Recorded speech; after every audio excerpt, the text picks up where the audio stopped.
Hello everyone. હવે આજે આપણે ઇલેક્ટ્રોસ્ટેટિક્સનો 11th પાર્ટ આપણે ચાલુ કરીશું. તો ગઈકાલે આપણે ઇલેક્ટ્રિક ફિલ્ડનો કોન્સેપ્ટ ઇન્ટ્રોડ્યુસ કર્યો હતો અને આજે આપણે ઇલેક્ટ્રિક ફિલ્ડના આર્ટિકલમાં આગળ વધશું અને પોઈન્ટ ચાર્જ માટે ઇલેક્ટ્રિક ફિલ્ડ કેટલી હશે, શું હશે એ આપણે થિયરીમાં સમજશું.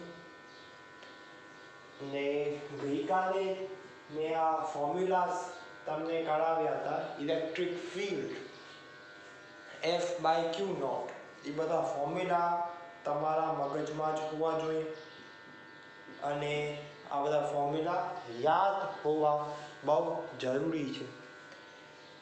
ને ઇલેક્ટ્રિક ફિલ્ડની ડેફિનેશન પણ હમણાં હું તમને લખાવી દઈશ અને આપણે આજના દિવસમાં ઇલેક્ટ્રિક ફિલ્ડને વધુ સમજવાની ટ્રાય કરશું, બટ ફોર્મ્યુલા સાથે. Now without wasting any time, let's start our session.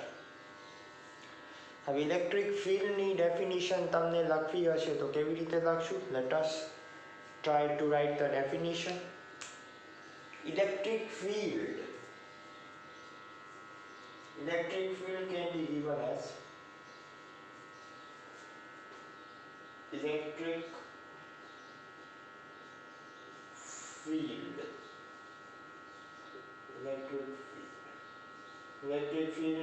એને આપણે હંમેશા કેપિટલ E રીતે આપણે યુઝ કરીએ.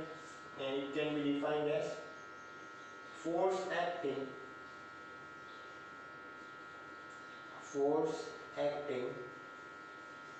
per unit charge. Force acting per unit charge. એકદમ સિમ્પલ વર્ડ્સમાં આપણે એની ડેફિનેશન લખી શકીએ ઇલેક્ટ્રિક ફિલ્ડની. ફોર્સ એક્ટિંગ પર યુનિટ ચાર્જ. ઇલેક્ટ્રિક ફિલ્ડ બહુ જ ઇમ્પોર્ટન્ટ ફિઝિકલ ક્વોન્ટિટી છે અને એનો unit of electric field would be Newton per coulomb or Newton per coulomb. અને બીજી ઇમ્પોર્ટન્ટ એનો યુનિટ છે વોલ્ટ પર મીટર. વોટ પર મીટર, વોલ્ટ પર મીટર. આ બહુ જ ઇમ્પોર્ટન્ટ છે. આ આપણે પછી કરશું. વોલ્ટ પર મીટર આ એના યુનિટ છે. આ યુનિટ બધા જ યાદ રાખવાના છે. અને ઇલેક્ટ્રિક ફિલ્ડના યુનિટ શું થશે? ન્યૂટન પર કુલમ ઓર વોલ્ટ પર મીટર. વોલ્ટ પર મીટર. જેમ જેમ આપણે આગળ વધશું તમને આ ફોર્મ્યુલા તમને આવશે, એના ઉપરથી આ યુનિટ આવે વોલ્ટ પર metre. Now let us find the electric field for point charge. Point charge માટે આપણે ઇલેક્ટ્રિક ફિલ્ડ શોધીએ. ધ્યાન આપજો. બહુ જ ઇમ્પોર્ટન્ટ આર્ટિકલ છે આ. E due to point charge. કેવો ચાર્જ? point charge. હવે સમજો એકદમ ધ્યાનથી. આ આપણો અહીંયા એક ચાર્જ છે પ્લસ કેપિટલ Q અને બીજો ચાર્જ છે Q0. Q0 ને આપણે કહી દઈએ કે Q0 ટેસ્ટ ચાર્જ છે. શું છે? Test charge. અને સમજી લ્યો એનો પોઝિશન વેક્ટર છે R. R શું છે? એનો પોઝિશન વેક્ટર. અહીંયા આપણે આપી દઈએ પોઈન્ટ P.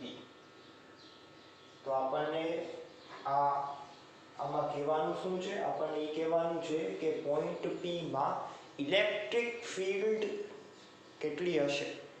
ઇલેક્ટ્રિક ફિલ્ડ, તો ઇલેક્ટ્રિક ફિલ્ડનો સિમ્પલ ફોર્મ્યુલા છે E equals to F by Q naught. Q naught ડિનોમિનેટરમાં આવશે કારણ કે Q naught ને આપણે લઈએ છીએ ટેસ્ટ ચાર્જ. અકોર્ડિંગ ટુ કુલમ્બ્સ લો તમને ફોર્સ મળી જશે, એટલે therefore electric field at point P would be force K Q naught by R square. Okay, આ કેવી રીતે આવ્યો? તો કુલમ્બ્સના લો પ્રમાણે. કેના પ્રમાણે આવ્યો? કુલમ્બ્સ લો પ્રમાણે. R square into Q naught. તો આપણે Q naught ને આપણે કેન્સલ કરી શકીએ.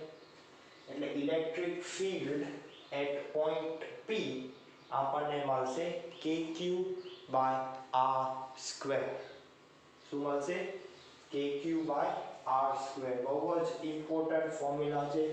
આ ફોર્મ્યુલાને યાદ રાખવાનો છે. ઇલેક્ટ્રિક ફિલ્ડ આપણો આવશે KQ by R square. હવે આપણો આ જે ફોર્મ્યુલા જે છે એ સ્કેલર ના ફોર્મમાં છે, scalar quantity, but electric field is a vector quantity. Electric field is a vector quantity. કેવી ક્વોન્ટિટી છે? વેક્ટર. વેક્ટર એટલે સદિશ. વેક્ટર ક્વોન્ટિટી છે એટલે એની મેગ્નીટ્યુડ હોય અને એની ડિરેક્શન પણ હોય. એની ડિરેક્શન કેવી રીતે હશે એ મેં તમને ગઈકાલે જણાવી દીધું હતું. જે આ ફિગર છે પેરેલલ વેક્ટર વાળી, એન્ટી પેરેલલ વેક્ટર વાળી, પોઝિટિવ ચાર્જ નેગેટિવ ચાર્જ માટે, એ બહુ જ ઇમ્પોર્ટન્ટ છે. એને ખાસ યાદ રાખજો. એટલે electric field eight point P શું આવશે? KQ by R square. But if you want to write in a vector form, vector ફોર્મમાં શું થશે? Electric field would be KQ by R square into unit vector R.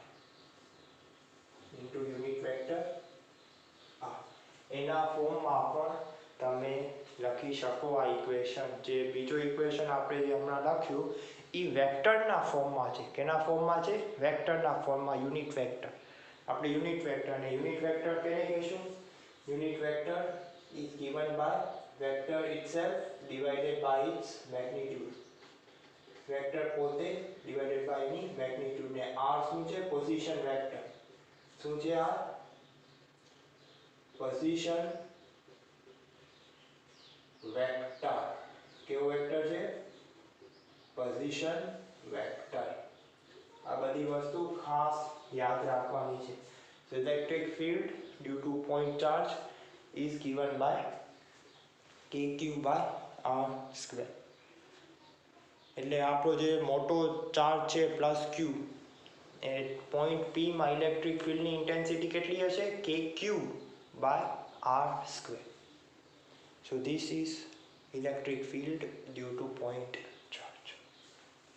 આ બધા equations ખાસ યાદ રાખવાના છે. હવે 1-2 મિનિટ આપું છું, લખી લ્યો અને પછી આપણે જોઈએ electric field due to system of charges. Electric field due to system of charges. System of charges એટલે ઘણા બધા ચાર્જ હોય. એ હમણાં આપણે કરશું, તમને ખબર પડી જશે. ફોર્મ્યુલાઝને ખાસ યાદ રાખજો, યુનિટ લખી નાખજો. An electric field is a vector quantity. કેવી રાશિ છે? સદિશ.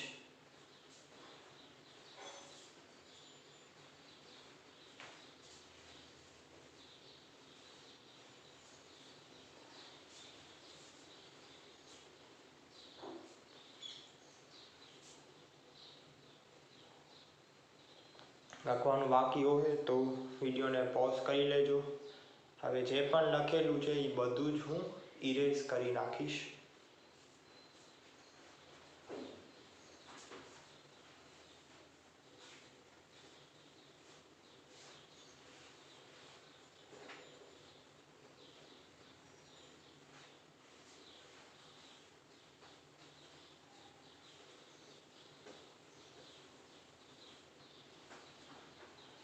Now we would be doing electric field due to system of charges. Electric field E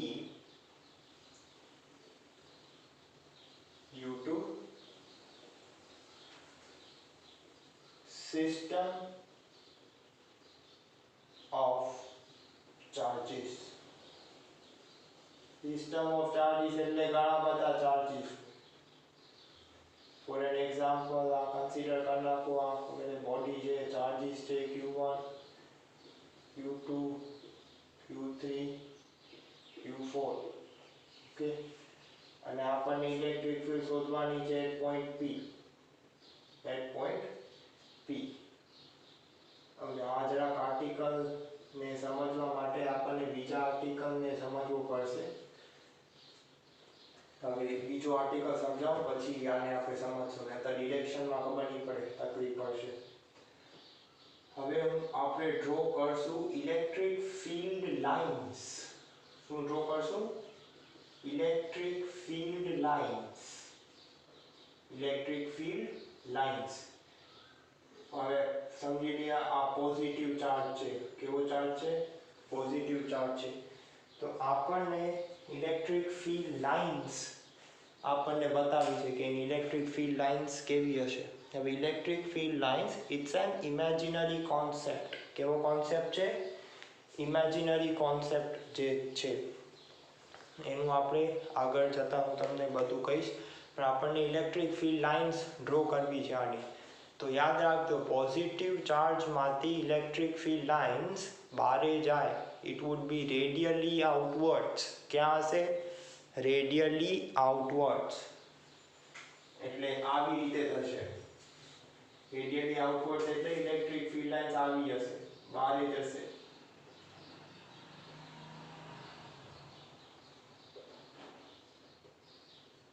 આ બધું ખાસ સમજવાનું છે, બહુ જ ઇમ્પોર્ટન્ટ કોન્સેપ્ટ છે. તો જ ઇલેક્ટ્રિક ફિલ્ડ લાઇન્સની ડિરેક્શન ખબર પડશે, તો ડિરેક્શન ખબર નહીં પડે. Electric field lines due to point charge. Electric field lines due to point charge. It would be radially outwards. કેવી હશે? Radially outwards. પોઝિટિવ ચાર્જ છે. પોઝિટિવ ચાર્જ માટે કેવી હોવી જોઈએ? રેડિયલી આઉટવર્ડ્સ. રેડિયલી આઉટવર્ડ્સ હશે. એવી નેગેટિવ ચાર્જમાં કોઈ તમને પૂછે નેગેટિવ ચાર્જની ઇલેક્ટ્રિક ફિલ્ડ લાઇન્સ કેવી હશે, તો આનું ઓપોઝિટ. આનું ઓપોઝિટ એટલે રેડિયલી ઇનવર્ડ. Radially inward. હવે આ નેગેટિવ ચાર્જ છે -Q. -Q કેવો છે? આપણો નેગેટિવ ચાર્જ. હવે આની ઇલેક્ટ્રિક ફિલ્ડ લાઇન કેવી હશે? Radially inwards. Radially inwards. Radially inward. અંદર જશે. ક્યાં જશે? અંદર જશે.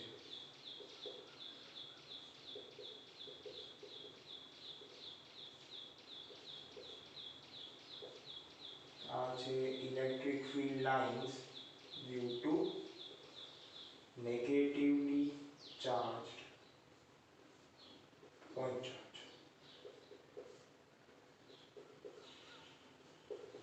આ હશે ડિરેક્શન કેવી હશે આની? રેડિયલી ઇનવર્ડ્સ. કેવી હશે? રેડિયલી ઇનવર્ડ્સ. હવે ઇલેક્ટ્રિક ફિલ્ડ લાઇન્સનું કામ સૌથી પહેલા ઇલેક્ટ્રિક ફિલ્ડ લાઇનનો કોન્સેપ્ટ આપ્યો હતો faraday. Now it's an imaginary line. It's an imaginary line. Okay. અને જ્યાં પણ ઇલેક્ટ્રિક ફિલ્ડ લાઇન જ્યાં વધુ ભેગી હશે ત્યાં ઇલેક્ટ્રિક ફિલ્ડની ઇન્ટેન્સિટી વધુ હશે. જેમ આપણે સ્ટ્રીમલાઇન ફ્લોમાં બતાવ્યું હતું ફ્લુઇડ મિકેનિક્સમાં, યાદ કરજો. જેમાં જે સ્ટ્રીમ લાઇન્સ બહુ ક્લોઝ હોય તો ફ્લો વધુ હશે. એ પ્રમાણે છે, એટલે જરાક સમજજો આને કે જ્યાં પણ ઇલેક્ટ્રિક ફિલ્ડ લાઇન્સ વધુ હશે અને ડેન્સ હશે. ફોર એન એક્ઝામ્પલ દોરો આપું તો ખબર પડી જશે.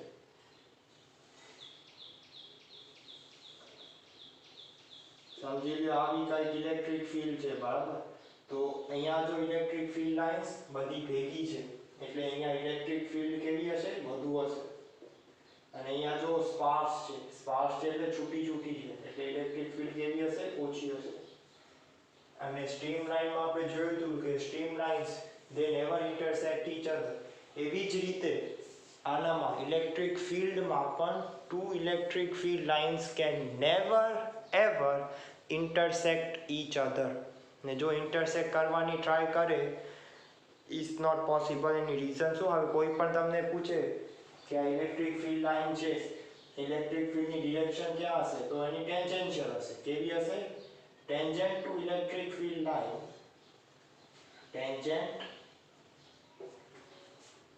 tangent to electric field line shows direction of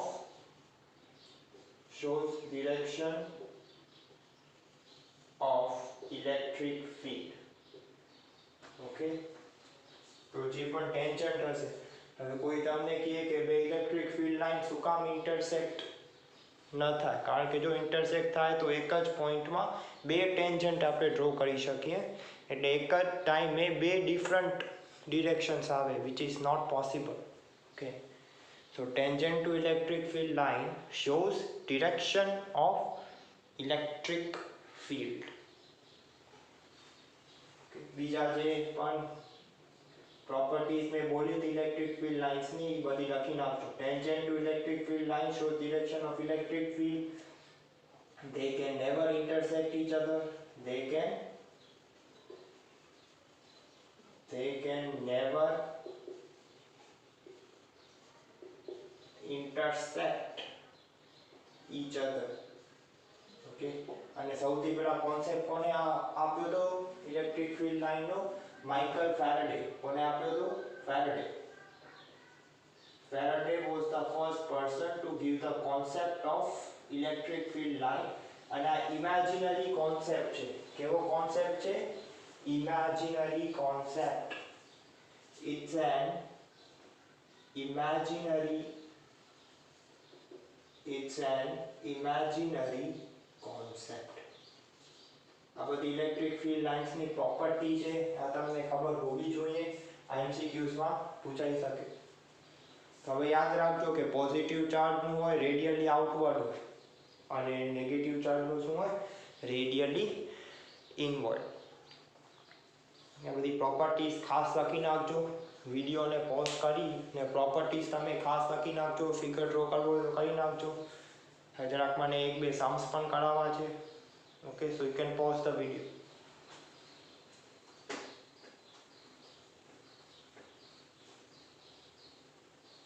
આમાં તમને કોઈ ઇલેક્ટ્રિક ફિલ્ડ પૂછે તો હવે તમને ખબર પડે કે આ પોઝિટિવ ચાર્જ છે એટલે બધી બહાર નીકળશે ઇલેક્ટ્રિક ફિલ્ડ.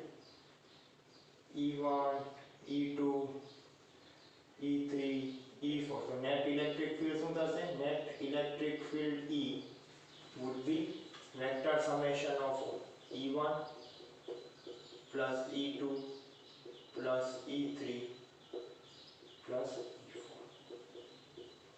ઓકે, આને પણ સમજવાનું છે. So these were the few concepts of electric field.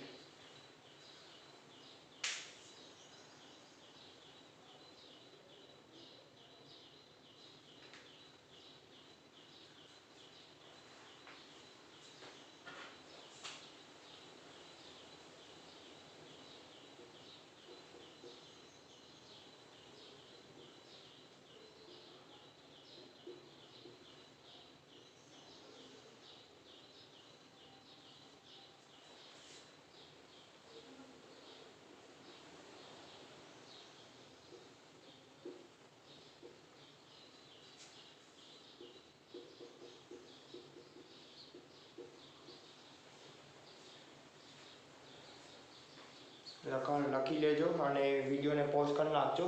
હવે આપણે સમ સોલ્વ કરવાની ટ્રાય કરીશું. હવે આ સમ એમ કહે છે કે આપણા કને સ્ક્વેર છે જેની સાઈડ છે a અને એના 3 કોર્નરમાં ચાર્જીસ છે +q, -q એન્ડ +2q. તો આપણને શું શોધવાનું છે? We have to find the electric field eight point p. Point p માં આપણને ઇલેક્ટ્રિક ફિલ્ડ શોધવાની છે. તો હવે ધ્યાન આપજો. હવે આનામાંથી સૌથી પહેલા તો નામ આપી દેવાના 1, 2 and 3. ઓકે, આનામાંથી બહાર નીકળશે ઇલેક્ટ્રિક ફિલ્ડ એટલે આ થશે E1. આનામાંથી પણ બહાર નીકળશે, જોઈ લેજો રેડિયલી આઉટવર્ડ એટલે આ થશે તો આપણી E3 અને E2 અંદર જશે એટલે આ થશે E2. ઓકે, હવે બધાના મેગ્નીટ્યુડ જોઈ લઈએ. E1 યાદ રાખજો, સાઈન આપણે મૂકશું નહીં. જેમ આપણે કુલમ્બ્સ લોમાં સાઈન નથી મૂકી એમ અહીંયા પણ આપણે નહીં મૂકીએ. E1 કેમ ગયો આ છે એટલે શું થશે? 2kq by a square. Electric field E2 શું થશે? kq બાય આપણો ડિસ્ટન્સ શું થશે? √2a. શું થશે? √2a એટલે √2a નો સ્ક્વેર એટલે 2a સ્ક્વેર અને E3 થશે આપણો kq by a square.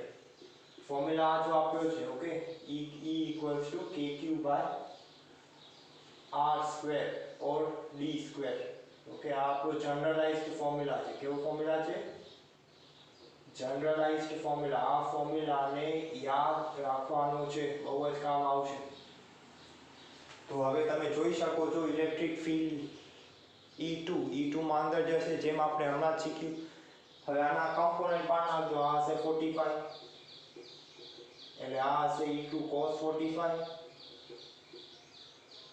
E2 cos 45 અને આ હશે E2 sin 45 ડિગ્રી.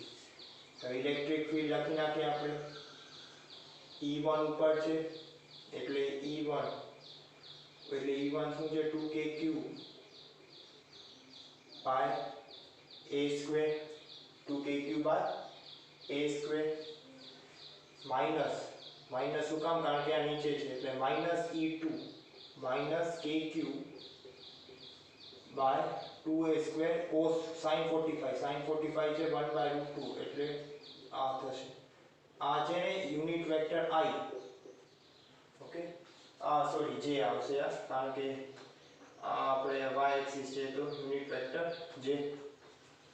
હવે યુનિટ વેક્ટર I માં લખીએ એટલે અક્રોસ x એક્સિસ એટલે શું થશે? E3 E2 cos 45. E3 છે આપણો kq by a square E2 cos 45 એટલે kq બાય 2√2 a સ્ક્વેર. આ થશે I કેપ.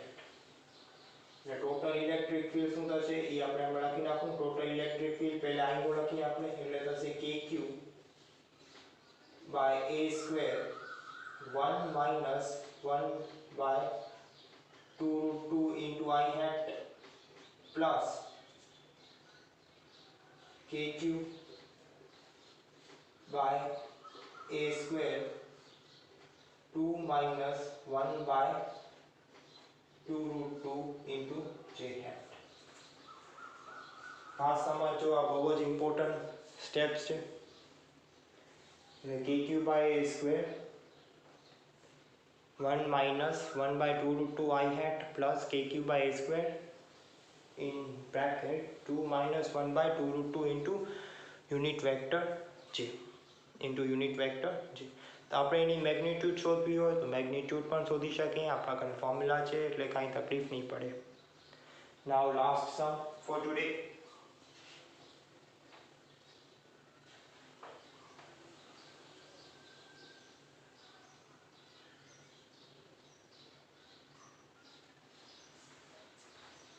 આ તમને હોમવર્કમાં આપીશ.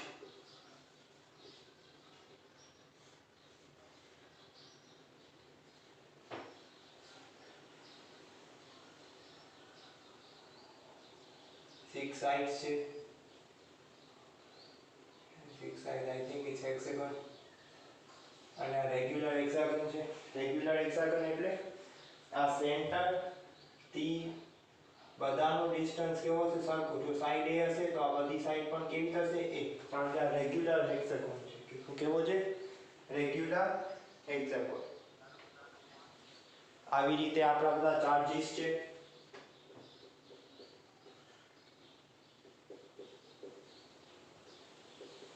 બધા ચાર્જીસ કોર્નરમાં રાખેલા છે.